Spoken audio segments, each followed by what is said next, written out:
Hello guys, this is Mayan Rock Academy. If you like our videos, so please like, share and don't forget to subscribe our channel. Also press the bell icon so you never miss any updates. Hello friends, welcome to my channel. I am your host Mayank Kala. We will discuss about DRDO successfully testing hypersonic technology demonstrated vehicle. Start करने से पहले हम एक छोटा सा motivation speech लेते हैं। Motivation speech इस प्रकार से है, जो DRDO के द्वारा जो सक्सेसफुली टेस्टिंग की गई है हाइपरसोनिक जो मिसाइल है उससे रिलेटेड है, जिसकी जिसकी रंगों में खून नहीं जुनून दौड़ता है, जी रंगों में खून नहीं जुनून दौड़ता है, वो इंसान ही नामुमकिन लगने वाले सारे रिकॉर्ड तोड़ता है। इसी प्रकार डीआरडीओ को मेरी तरफ से हार्दिक शुभकामनाएं। ऐसे ही लो ऑर्बिट में मिसाइल बनाते रहें। कैसे लगी आपको ये मोटिवेशन स्पीच? Let's start. जो इंडिया ने जो successfully hypersonic missile capable vehicle बनाया, जो सक्सेसफुली टेस्टिंग हुई, what is a hypersonic missile India is building and how is they different from other missile.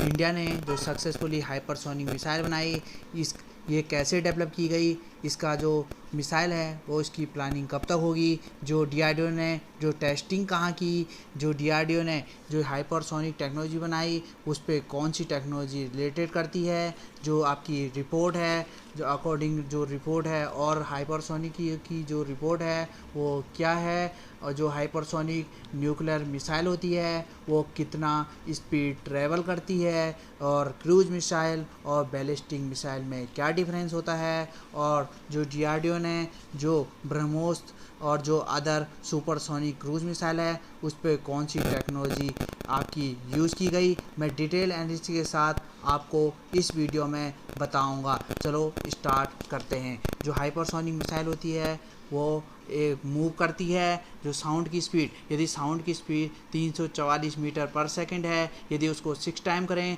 तो इतनी स्पीड इसकी है। जो डीआरडीओ ने जो टेस्ट किया हाइपरसोनिक टेक्नोलॉजी से जो डेमोस्ट्रेटर व्हीकल है वो अब्दुल कलाम आइलैंड है, कोस्ट ऑफ उड़ीसा में इसका जो स्थान है, जो प्लेस है, यहाँ से किया। जो STDV की जो फुल फॉर्म होती है हाइपरसोनिक डेमोस्ट्रेटेड व्हीकल, इसकी जो मेक हुई इंडिया 4th कंट्री बन गया है वर्ल्ड में। इससे पहले जो हाइपरसोनिक मिसाइल है वो US, चाइना, रशिया ने डेवलप की है। जो टेक्नोलॉजी जो इसमें यूज़ की गई वो आपकी की सुपरसोनिक स्पीड में जो यूज़ की गई थी, जो टेक्नोलॉजी वो रैमजेट इंजन यूज़ किया जाता था, पर जो इसमें STDV जो इस समय जो टेक्नोलॉजी यूज़ की गई वो स्क्रैमजेट प्रोपल्शन सिस्टम आपकी जो इंजन यूज़ किया गया। जो अब आप पूछेंगे कि इन दोनों में डिफरेंस क्या था, मेन डिफरेंस इनकी जो इंजन है उसकी जो एफिशिएंसी है वो प्रॉपर नहीं आ रही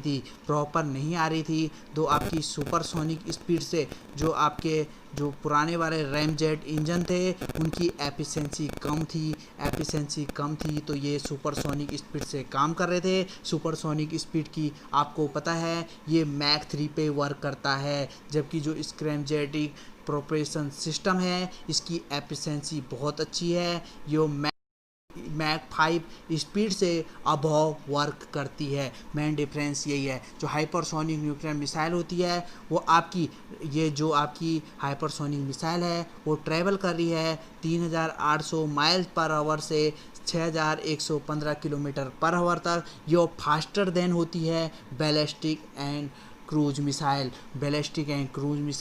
से ये आपकी फास्टर होती है। आपकी हाइपरसोनिक मिसाइल ये अत्यधिक युद्धाभ्यास करते हैं और ये पूर्वानुमान चाप का पालन नहीं करते हैं क्योंकि ये ट्रैवल करते हैं। इन्हें कहा जाता है जो क्रूज मिसाइल होती है वो पैतरीबाजी क्षमताओं के साथ बैलिस्टिक मिसाइलों को गति से जोड़ते हैं। उनकी गति जो होती है वो प्रारंभिक मिसाइल तकनीक की तुलना में इन्हें ट्रैक करना, ये रडार के जो हाइपरसोनिक मिसाइल होती है इनकी जो अब लगाइए 20 सेकंड में आप ये देखिए 20 सेकंड में ये 32 किलोमीटर जा रहा है, तो आप समझ लो ये रडार के कंपर में नहीं आती है, रडार इसे ट्रेस नहीं कर पाता है। तो ये कितनी स्पीड होगी आप देख ही लीजिए।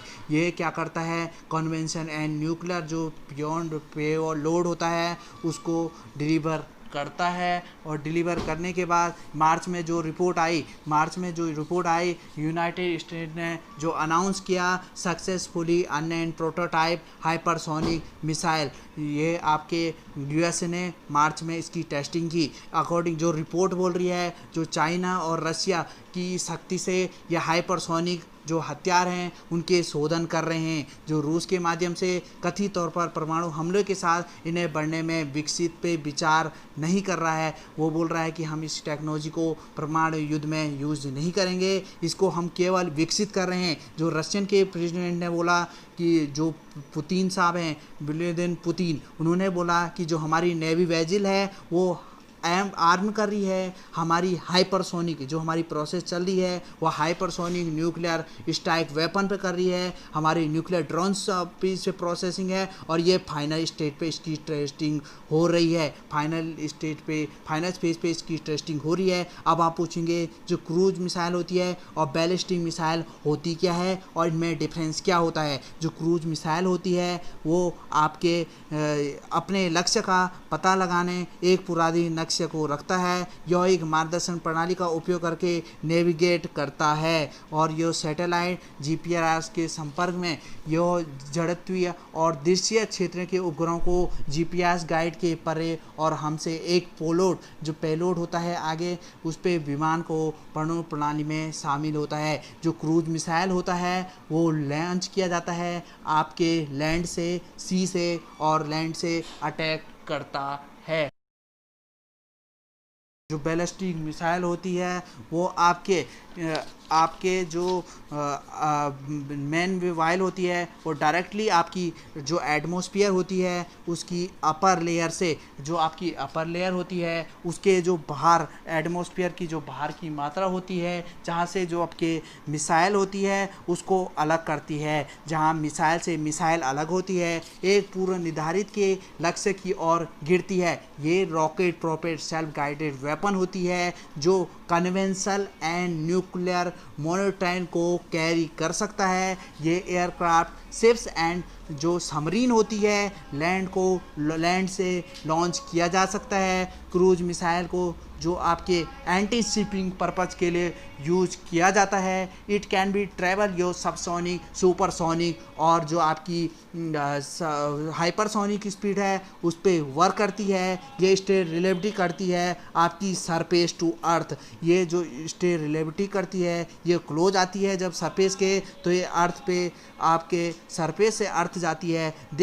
ये आपके एंटी मिसाइल होती हैं, एंटी मिसाइल सिस्टम से होता है। यह डायरेक्ट डिटेक्ट नहीं करता है। यह डिजाइन किया गया है एक लार्ज पेलोड, जो आपको पता होगा मिसाइल के जो आगे वाला भाग होता है उसे पेलोड कहा जाता है। यह हाई प्रिसिशन के साथ, ये हाई प्रिसिशन या उच्च प्रशिक्षुता के साथ पेलोड को ले जाने के लिए निरूपित होता है। यह पृथ्वी के सतह के अपेक्षित करीब जब आता है तो एंटीमैश के आसानी से पता नहीं लगाया जा सकता है, क्योंकि आपको पता है कि इसका हाई प्रिसीजन होता है। हाई प्रिसीजन होने के कारण जो आपके पॉइंट होते हैं, पॉइंट इसमें क्या होता है, जो ICBMs से जो international ballistic missile and ICBMs होते हैं उसकी गाइडेड होती है। गाइडेड मतलब उसकी गाइडेंस होती है कि आप सुपरसोनिक, हाइपरसोनिक जो भी मिसाइल बना रहे हैं उसको न्यूक्लियर या पेलोड बनाने के लिए जो डिलीवर किए जाते हैं उसकी फेडरेशन, जो अमेरिकन साइंटिस्ट ने जो क्वेरी किया ICBMs के लिए, तो उसने मिनिमम रेंज रखी जो 5500 किलोमीटर, जो मैक्सिमम रेंज रखी वो 7000 से लेकर 16000 किलोमीटर। ये हैंडफुल कंट्री है Russia, United State, China, France, India, North Korea और जो ICBM कैपेबिलिटी है। जो 2018 में जो इंडिया ने सक्सेसफुली इसको टेस्ट फायर किया न्यूक्लियर कैपेबिलिटी ब्लास्टिंग मिसाइल, जो हम पे अग्नि 5 है, वो इंडिया की successfully test fire nuclear capability missile है। वो स्ट्राइक करती है रेंज जो इसकी रेंज है वो 5000 किलोमीटर है। यह अब्दुल कलाम आइलैंड से इसकी निरूपित की गई। जो एंटी सैटेलाइट मिसाइल होती है एसैट, जिसे एसैट बोलते हैं, वो इनकेबल करती है दुश्मन के जो सैटेलाइट होती है उसको डिस्ट्रॉय करते हैं। आपने कुछ दिन पहले देखा ही होगा जो रशिया ने क्या किया कि जो अमेरिका की जो सैटेलाइट है उसको सैटेलाइट से सैटेलाइट को मार गिराने में कामयाब रही। रशिया ने वो लैंड से नहीं किया जबकि सैटेलाइट टू सैटेलाइट उसे डिस्ट्रॉय किया। तो इससे क्या होता है, जो हमारे जीपीआरएस सिस्टम, जो आप जैसे इंडिया का जो जीपीआरएस सिस्टम है वो आपके जियोग्राफिकल एरिया के अकॉर्डिंग है। जो हमारा नाविक है, जैसे अमेरिका का जीपीएस है, और आप बता सकते हो कि चाइना का क्या है, जापान का क्या है, वो आप कमेंट बॉक्स में बताइएगा, ठीक है। और जो एंटी सैटेलाइट मिसाइलें होती है वो क्या करती है, हमारे जीपीआरएस सिस्टम को आपके डिटेक्ट करती है। हमारा जो लोकेशन, यदि हमको कहीं पे यदि हमको लोकेशन का पता करना हो, यदि हमारी वो साइबर सिक्योरिटी नहीं रहेगी तो वो हमारी नेविगेशन और जो कम्युनिकेशन सैटेलाइट होती है उसको ख़राब कर देती है। यह यूनाइटेड स्टेट के पास है जो इंटरनेशनल है, रसिया के पास है, चाइना के पास है। यह अमंग कंट्री परस्यू करती है एंटी सैटेलाइट वेपन। जो इंडिया ने सक्सेसफुली जो टेस्ट फायर किया था वो एसैट जो होता है 27 मार्च को पिछले बार लास्ट ईयर में किया था।